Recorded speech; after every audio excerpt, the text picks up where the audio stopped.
जय राम जी की। जब श्री भरत जी महाराज श्री रामचंद्र जी से विदा मांग रहे हैं, उसके बाद में भरत की माता कैकेयी के चरणों की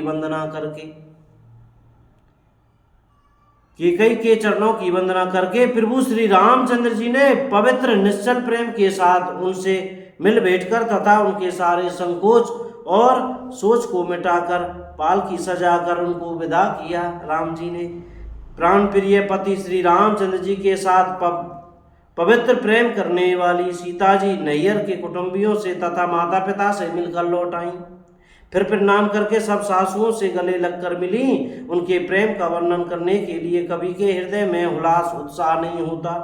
उनकी शिक्षा सुनकर और मनचाहा आशीर्वाद पाकर सीता जी सासुओं तथा माता पिता दोनों की ओर प्रीति में समाई बहुत देर तक निमग्न रहीं। तब श्री रघुनाथ जी ने सुंदर पालकियां मंगवाई और सब माताओं को आश्वासन देकर उन पर चढ़ाया। दोनों भाइयों ने माताओं से समान प्रेम से बार बार मिलजुल कर उनको पहुंचाया। भरत जी और राजा जनक जी के दलों ने घोड़े, हाथी और अनेकों तरह की सवारियां सजाकर प्रस्थान किया अयोध्या की तरफ।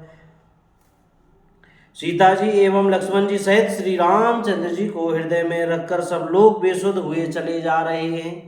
बैल, घोड़े, हाथी आदि पशु हृदय में हारे स्थिर हुए परवश मन मारे चले जा रहे हैं, क्योंकि उन्हें रामचंद्र जी का वियोग है।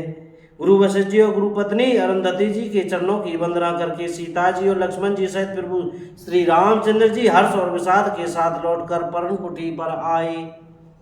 फिर सम्मान करके निषाद राज को विदा किया। वह चला तो सही, किंतु उसके हृदय में विरह का बड़ा भारी विषाद हो रहा है। विषाद था। फिर श्री रामचंद्र जी ने कोल, किरात, भील आदि वनवासी लोगों को लौटाया। वे सब जोहार जोहार कर वंदना कर करके लौटे। प्रभु श्री रामचंद्र जी, सीता जी और लक्ष्मण जी बड़ की छाव में बैठकर प्रियजन एवं परिवार के वियोग से दुखी हो रहे हैं। भरत जी के स्नेह सहभाव और सुंदर वाणी को बखान बखान कर वे प्रिय पत्नी सीता जी और छोटे भाई लक्ष्मण जी से कहने लगे। श्री रामचंद्र जी ने प्रेम के वश होकर भरत जी के वचन, मन, कर्म की प्रीति तथा विश्वास का अपने श्रीमुख से वर्णन किया। उस समय पक्षी, पशु और जल की मछलियां, चित्रकूट के सभी चेतन और जड़ जीव उदास हो गए। श्री रघुनाथ जी की दशा देखकर देवताओं ने उन पर फूल बरसाकर अपने घर घर की दशा कही, दुखड़ा सुनाया। प्रभु श्री रामचंद्र जी ने उन्हें प्रणाम कर आश्वासन दिया। तब वे प्रसन्न होकर चले, मन में जरा सा भी डर नहीं रहा। छोटे भाई लक्ष्मण जी और सीता जी समेत प्रभु श्री रामचंद्र जी पर्णकुटी में ऐसे सुशोभित हो रहे हैं मानो वैराग्य, भक्ति और ज्ञान शरीर धारण करके शोभित हो रहे हैं। मुनि, ब्राह्मण, गुरु वशिष्ठ जी, भरत जी और राजा जनक जी, सारा समाज श्री रामचंद्र जी के विरह में विहल है। प्रभु के गुण समूहों का मन में सिमरन करते हुए सब लोग मार्ग में चुपचाप चले जा रहे हैं। पहले दिन सब लोग यमुना जी उतरकर पार हुए। वह दिन बिना भोजन के ही बीत गया, भोजन भी नहीं किया। दूसरा मुकाम गंगा जी उतरकर गंगा पार श्रृंगवेरपुर में हुआ।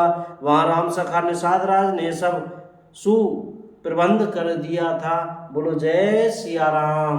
बोल राजा रामचंद्र की जय हो। अयोध्या धाम की जय, वृंदावन धाम की जय हो, चमेली वन धाम की जय, श्री हनुमान जी महाराज की जय हो। अपने अपने गुरु महाराज की जय, सब संतन की जय। जय श्री राधे श्याम।